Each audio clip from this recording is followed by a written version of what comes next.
taking it? Yep. Or you want me to go back? Go ahead.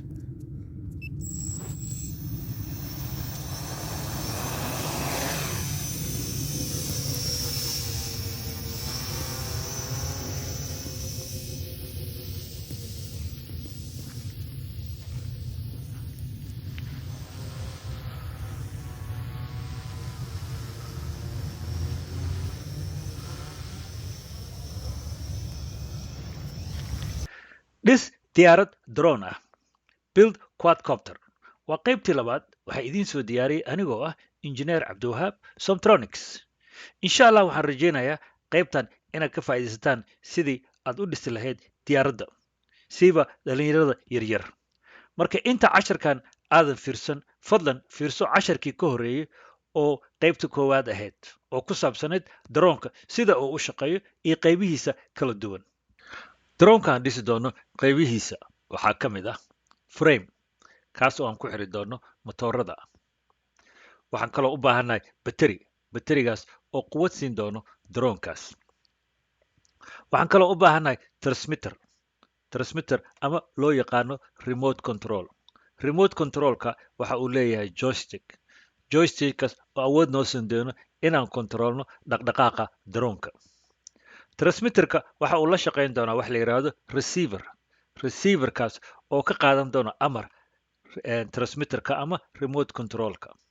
Transmitterka waxa uu ku xirmi doonaa waxa loo yaqaano flight controllerka isticmaali doono noociisu wuxuu yahay wax la yidhaahdo powerday KK 2.15. waxaan kaloo u baahannahay wax la yidhaahdo ESC oo 4 xaba ah. afartaas oo ku xirmi doono 4 motoor uu leeyahay daroonkaas.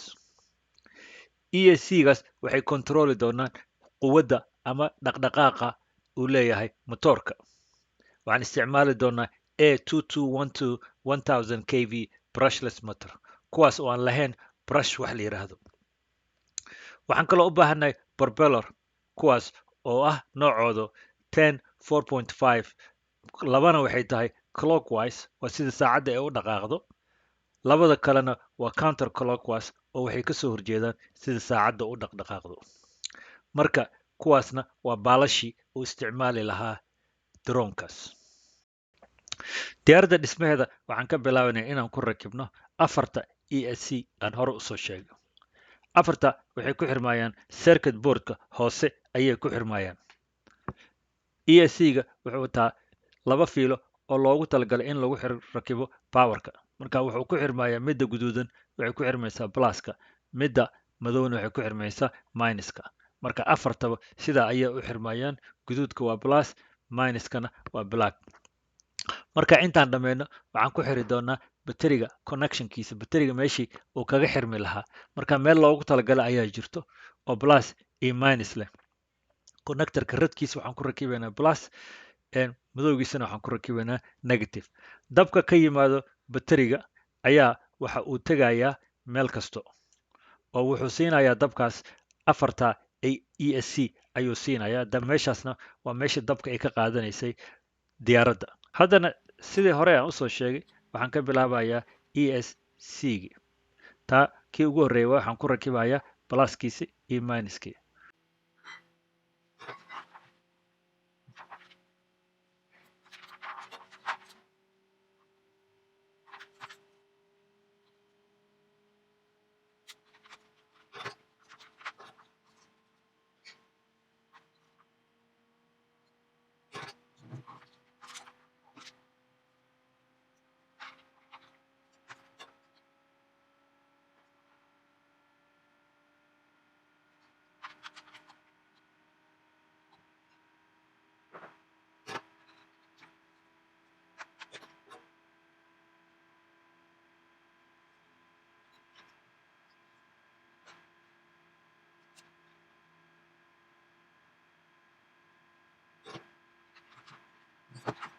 haddana waxaan ku rakibayaa meesha ay ka qaadan doonta diyaaradda dabka oo ah meesha bateriga aan kaga xiri lahaa ama bateri connectorkiisa.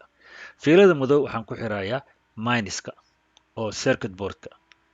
Pluskana oo redka ahna waxaan ku xirayaa meesha ay ku taalo pluska sida aga jeedaan circuit boardka korkiisa.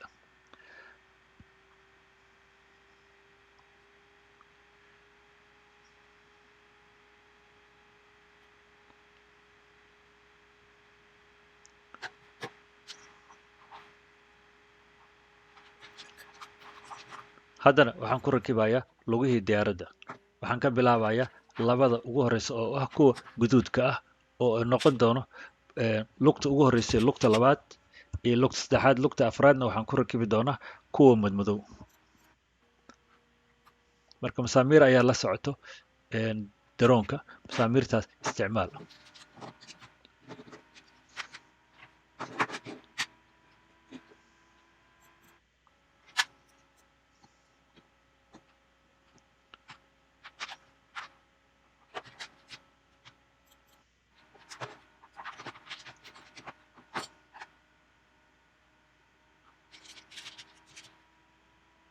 waxaan haddana ku rakibayaa qolofta kore. ayadana waxay leedahay masaamiir. marka ayadana sidoo kale ku xir, lugahay ku xirmayaan sidaasoo kale ku xir.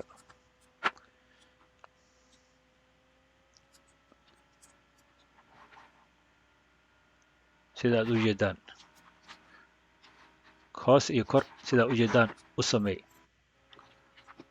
marka intaan dhammayno waxaan ku xiri doonaa matooradii. waxay leeyihiin 4 matoor. waxay leedahay meel aad ku xiri karto ama aad ku dhejin karto 2 masaamiir ayaa aniga isticmaalay, laakiin adiga waxay isticmaali kartaa haddaad rabto 4. 2 waa okay waaye oo isdhaaf ah. marka 2 isdhaaf aan ku xirayaa. fiilooyinkana waxaan hoos marinayaa gacantooda, meesha gacanta ah oo meesha sidaa u jeedaan meesha madow ayaan soo marsiyay. saddexda fiilooyinka waxay ku xirmayaan ESC-ga. sidaa u jeedaan matoorkii ayaan ku dhuujiyey. hubso inuu matoorku dhaqdhaqaaqayo si uusan masaamiirta aysan u xayirin. haddana waxaan ku dhejinayaa kii kale, matoorkii kale sida aad u jeedaan.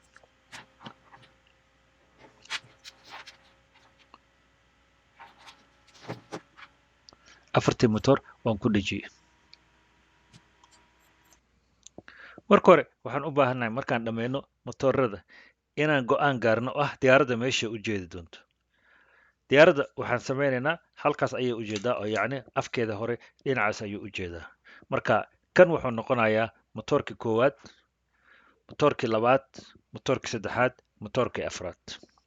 marka waxaan u baahannahay matoorka ugu horeeyo, matoorkaas inuu u cararo clockwise, inuu clockwise uu u cararo. kan labaadna waxaan rabnaa inuu u cararo counter clockwise uu dhinacaas u jeesto.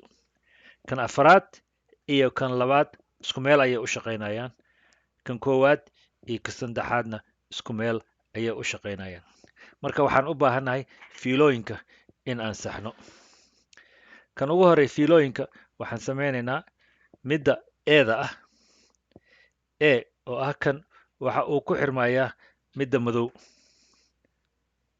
ayuu ku xirmayaa. midda dhexda ah oo yellowga ah waxa uu ku xirmayaa b oo ah midda yellowga ah.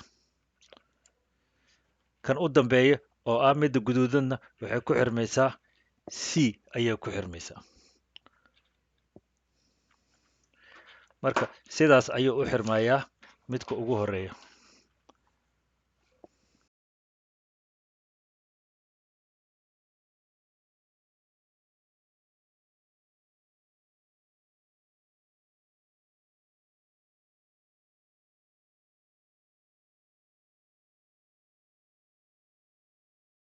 kan labaad iyo kan afraad. marka kaasna waxaan u xiraynaa sida ay noo sheegtay halkan. waxaan isku xiraynaa a waxaan ku xiraynaa redka, b waxaan ku xiraynaa yellowga, c na waxaan ku xiraynaa madowga.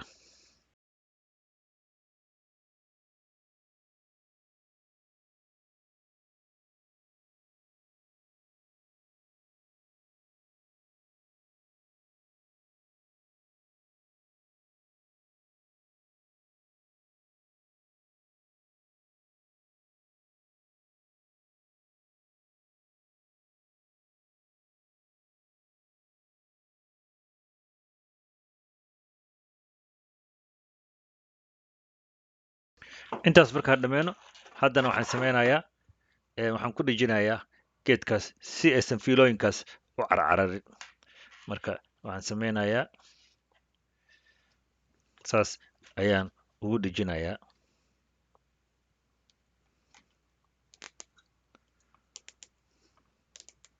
kulligood sidaas ayaan ugu dhejinayaa.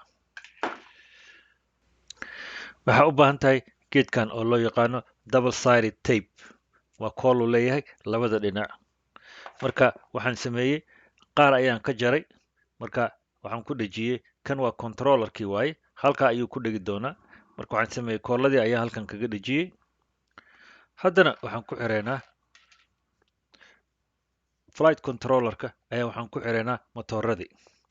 motoorkii ugu horeeyey fiilada laga controlayo waxaan soo marsiinayaa halkan ayaan soo marsiinayaa.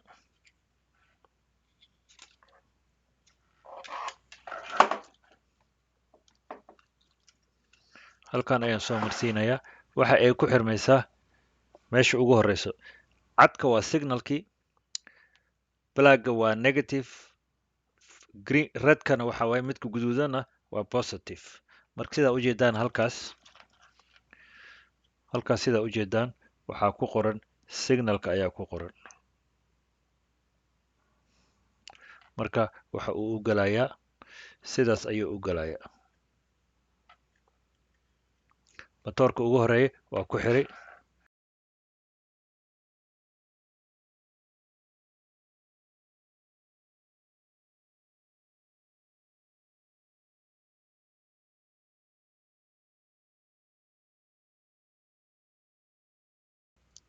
kana waa receiverkii waxa uu la shaqaynayaa transmitterka.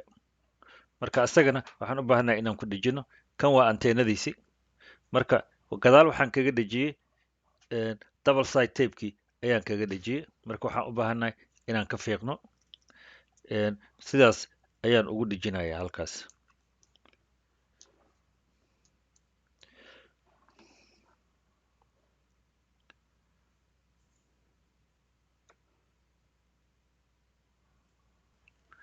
haddana receiverka ayaa waxaan ku xireynaa flight controllerka. marka sidaa ujeedaan midka cad waxa weeye signalkii, guduudka waa +5, madowgana waa ground. marka sidaa ujeedaan halkaas ayuu noo sheegayaa s 5 volts iyo negative. so s ki cad waaye waa ku xirayaa. kaas wuxuu ku xirmayaa channel 1 oo receiverka. channel 1 oo receiverka waxa uu noo sheegaya minuska waa halkaas, dhexdana waa plus, s-na waa signal. marka signalka waa midda cad sida hore idinku sheegay. marka sidaa ayuu ugu xirmayaa. channelada kale ugu xir sida tusaalaha ay idinku tusay sawirka meesha ku yaallo.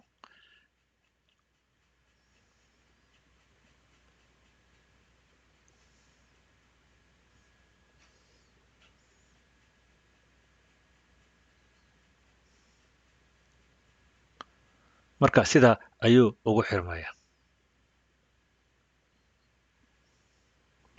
haddana waxaan ku xirayaa buzzerka ama speaker oo kale waaye. uu qaylinayaa wuxuu noo sheegayaa alarm. diyaaradda markay khatar gasho ama bateriga dhammaan rabo ayuu noo sheegayaa. marka isagaan ku xirayaa. wuxuu leeyahay plus e minus ayuu leeyahay. pluska waa redka, minuskana waa negativeka.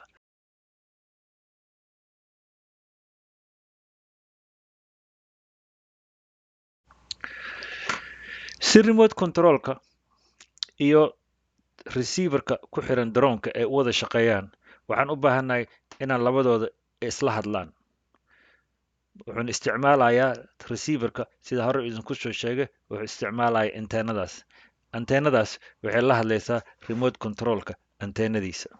marka si ay wada shaqeeyaan waxaan u baahannahay wax la yidhaahdo binding. marka waxaa jirto stepkan oo ah inaan isku xirno labadooda.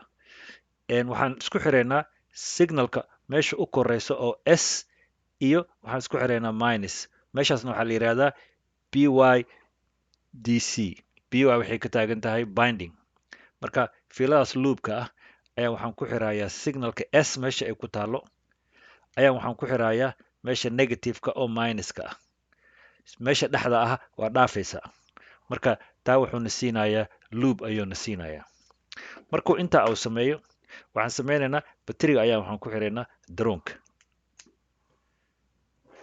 daroonka switchka ayaan isticmaalayaa oo hore idin tusay. markaan daaro waa ay daarmatay.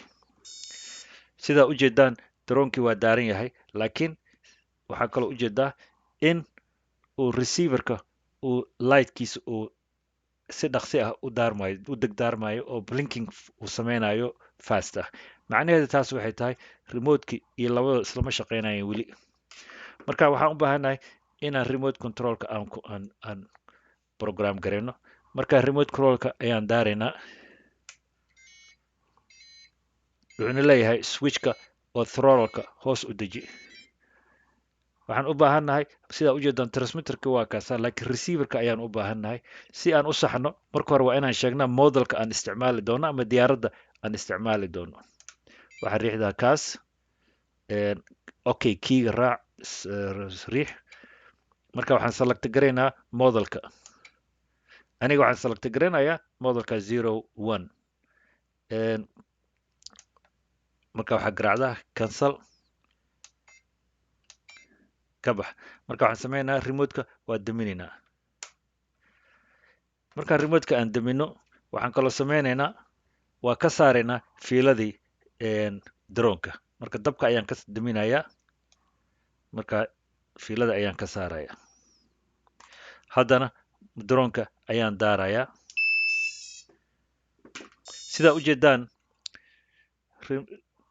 receiverkii waxa uu noo sheegayaa inuu diyaar yahay inuu ku xirmo sidii hore LED-ga oma blink garaynaya oo markaan slow waay little bit wax yar ayuu blink leeyahay sidii hore oo kale ma aha taa macnaheedu waxay tahay wuxuu diyaar u yahay inuu ku xirmo remote controlka si remoteka aan ugu xirno transmitterka aan ugu xirno receiverka waxaan u baahannahay inaan riixno buttonkaas oo la yiraahdo binding so buttonkaasaan riixaya waa daaraya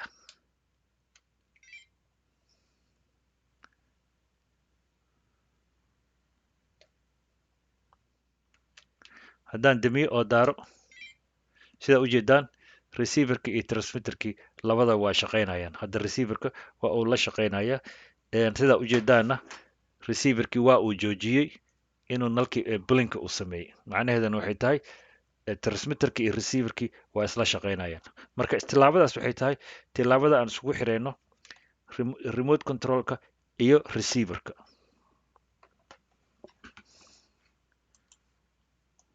laba shay ayaan ku daray waxaan ku daray receiverka waxaan ku daray channel kale oo ah channelka shanaad wuxuuna ku xirmayaa halkaas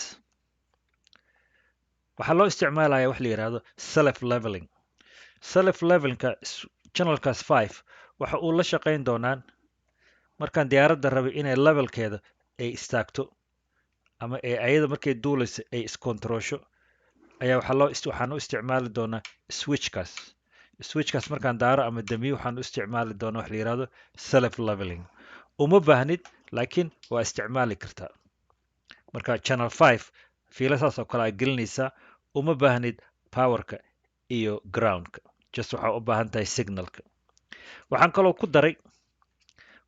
ku daray bateriga laba fiila ka imaanayso ayaan ku daray oo ku xirmayso halkaas wax la yidhaahdo battery kaana wuxuu awood noo siinayaa in aan diyaaradda baterigeeda aan ogaano markii levelkeeda uu hoos noqdo in uu speakerkan ama samcaddan ay qayliso tusaalena waa idin tusi doonaa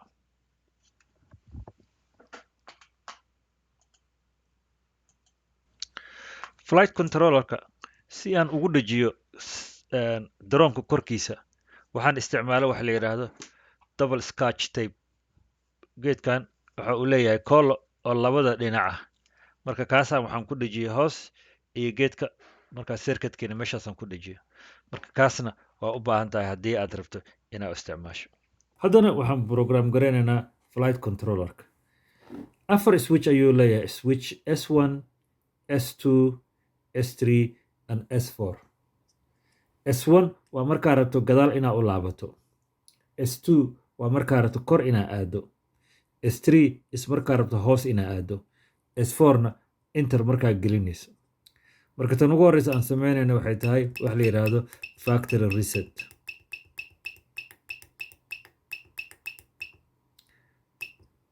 wuxuuna leeyahay are you sure we say yes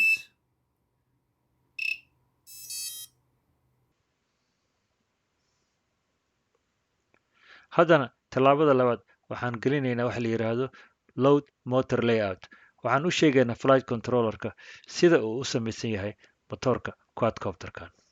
quadcopterkan waxaan isticmaalaynaa modelka x la yidhaahdo. xna wuxuu noo sheegayaa kan ugu horeeyo. hadda markaan helno load motor control gelinaynaa, waxaan raadinaynaa quadcopter x-ka ah. markaan gelino x enter ayaan leenahay. wuxuuna leeyahay ma hubtaa, waxaan leenahay haa. marka waxaan u sheegaynaa motoorada siday u samaysan yihiin. motoorka koowaad sida hore usoo sheegay waa clockwise. motoorka ku xiga labaad waa counter clockwise. motoorka saddexaad waa clockwise. motoorka afraadna waa counter clockwise. 6 iyo 7 ma isticmaalno. tallaabada saddexaad waxaan calibrate garaynaynaa accelerometerka. fadlan hubso diyaaradda meel miis ahood ballaaran inay saaran tahay. markaan accelerometer calibration aan sameyno, sidaa ujeedaan wuxuu noo sheegi doonaa okay scalibrate. marka kulli waa okay. marka taana waa accelerometer calibrationka.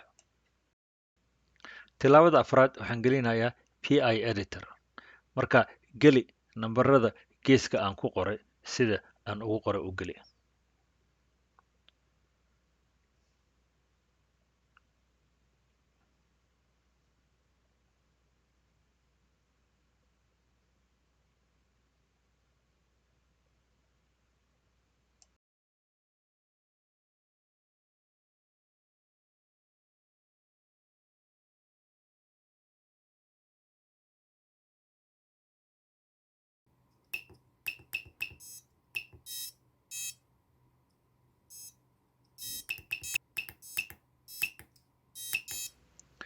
tallaabada lixaadna waxaan gelinaynaa alarmka bateriga ayaan gelinaynaa.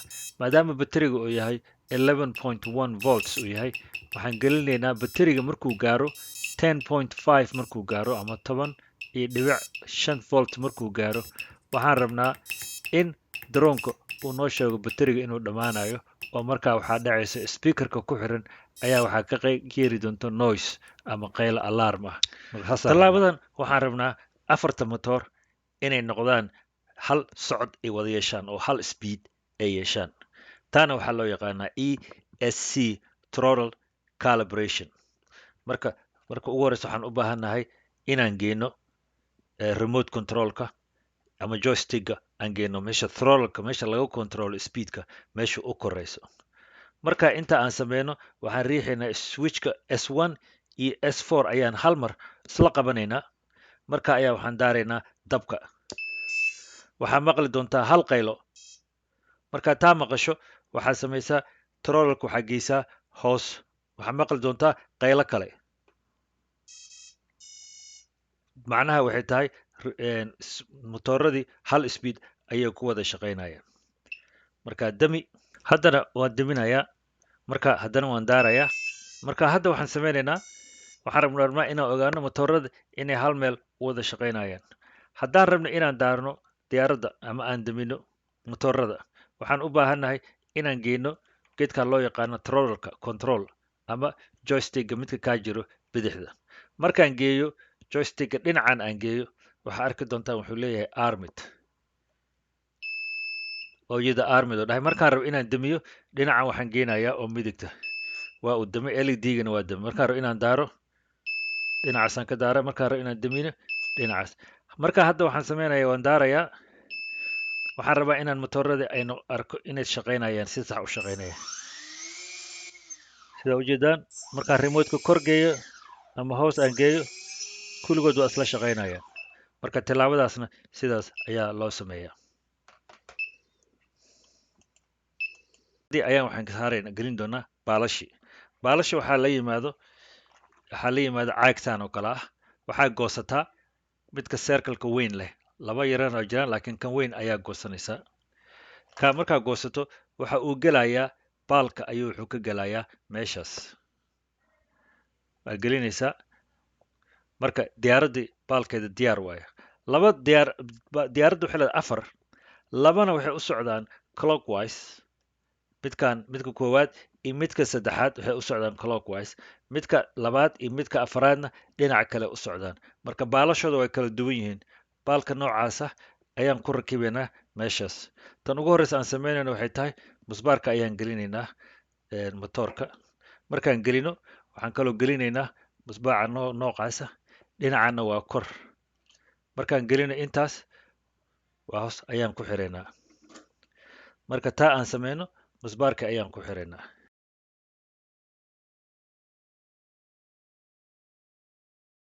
musbaarka ugu horeeyo wuxuu leeyahay dulaal yar ayuu leeyahay oo loogu talagalay inaad ka geliso wax af dhuuban si aad u adkayso. Aniga waxaan isticmaalayaa screw driver af dhuuban. Markaa hubso inuu dhuufsan yahay. Sababtu waxay tahay haddii aadan si fiican u xirin baalka waxaa laga yaabaa inuu ka foqo oo markaa diyaaradda ay soo dhacdo ama adiga xataa uu dhaawac ku gaarsiiyo. Marka hubso inaad si fiican ugu xirto. Haddana kii labaad ayaan gelinaynaa sida ujeedaan. Sidoo kale musbaarka ayaan ku xirayaa. kan kale iyo kii saddexaad hadeertaan ayaan ku rakibayaa. Sida kan koowaad aad u rakibtaa wada rakibaysaa kulligood. Hubso caagadda inaad geliso masaamirtana aad sidan ku tusahay aad u samayso. Marka intaad dhamayso waxaa qaadataa screw driverka afka dhuubnaa, dhuuji kulli, hubso inay wada shaqeynayaan. Diyaaradda markay dhammaato sidaas ayay u eg tahay. Haddana waxaan sameynaynaa bannaanka ayaan aadaynaa, waan duulinaynaa.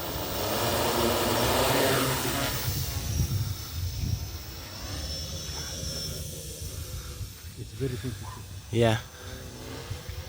anoo isticmaalaya remotkii diyaaraddii waa ay duushay. Waxaan rajaynayaa inaad ka faa'iidaysateen cashirkaas. La qaybsada dhalinyarada ama asxaabta is leedahay way ka faa'iidaysanayaan.